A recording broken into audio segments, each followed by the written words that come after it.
I'm reading chapter 3, Wizard Once. It's just got to rather an exciting moment. Chapter 3, The Witch Feather begins to glow.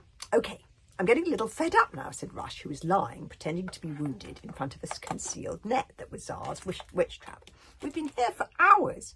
Make your helps a bit pathetic, more pathetic, Tsar called out bossily from his hiding place behind a nearby tree. I could wound Rush if you like, grinned Tiffenstorm, showing little fangs. He looks quite tasty. I could probably do that when more of a hissy voice. I could wound Rush if you like, grinned Tiffenstorm, showing little fangs. He looks quite tasty.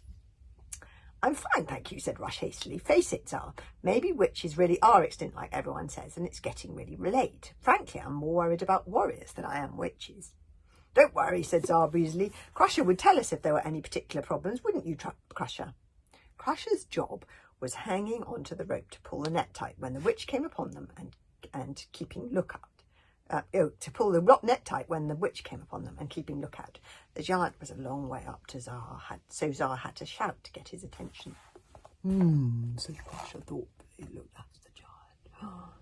You can see him dreaming in the treetops. That's just his head. There is a bit of a problem, actually, he admitted, but Tsar could not hear him because the giant was so far away and he spoke so very, very slowly. Giants operate in a slightly different time scale from everyone else.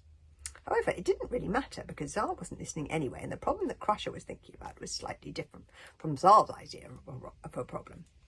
Some people think that because giants talk slowly, they must be stupid, but they could not be more wrong.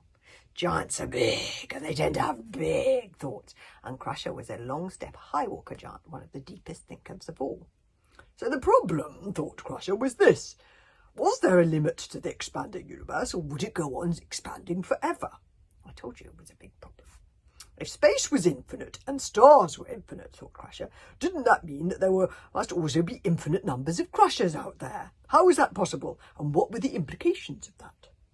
Which were all very interesting, but unfortunately it did mean that although Crusher was holding vaguely onto the rope, his mind was wandering among the stars, and therefore he was entirely unaware of any approaching danger. A long stepper high walker giant does not make the ideal lookout. Because remember, they've got the witch trap, you see. Back with Tsar this time. Just a little longer, Rush whispered, Tsar, eyes bright. There are witches about. I'm sure I can smell them. Tsar closed his eyes and sniffed the air. Please, thought Tsar. Please, gods of the trees and water. You don't know how hard it is growing up in a world full of magic when you have no magic of your own. Everybody laughing at you, pitying you.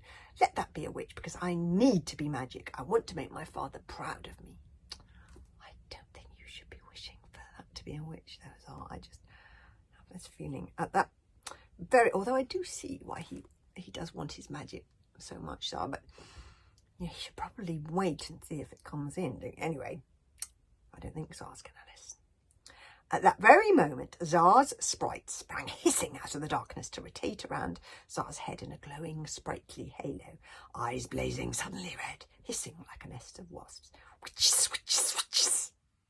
I knew it, said Tsar in excitement. Draw your wands, sprites. Get your bows ready. We're about to be attacked. No, we're not, sighed Heliotrope, who was now thoroughly fed up with Tsar and his mad schemes and wanted to go home. Witches are extinct. Everyone knows that. But Rush, lying on the ground, felt the air all around him grow suddenly so cold that he shivered. Tsar called down encouragingly. Don't move. Rush, you're doing brilliantly. You look very victim-like. The witches are really going to be fooled. Crusher, get ready now! Silence from above. Crusher! Yes, I think I've made a breakthrough, announced Crusher, thrusting his head down through the tree canopy with snailish slowness in human time, but surprising quickness in giant time, because Crusher was excited. I'm leaning towards the idea that space might be finite. Crusher, that's not important right now, and I told you not to think deep thoughts, snapped Tsar, for the process of deep thought made a giant's head smoke and smoulder like a forest fire, and this meant that their exact location could be pinpointed from a considerable distance by, say, enemy warriors or Rogobreaths, or, indeed, witches. We're being attacked, shouted Tsar in exasperation. Oh! Crusher broke off from his giant stray dreams, remembered where he was, and got a good hold on the rope. What nobody noticed in the anxiety of the moment was the great black feather swinging from Tsar's belt. If anybody had been looking at the feather at that moment, they might have noticed that it had begun to glow dully but ominously in the darkness. I'm sure there was some sort of reasonable scientific explanation for that. But a crow's feather would not do that, however large the crow. I think that might mean the witch is near him. Oh, there's the witch feather glowing.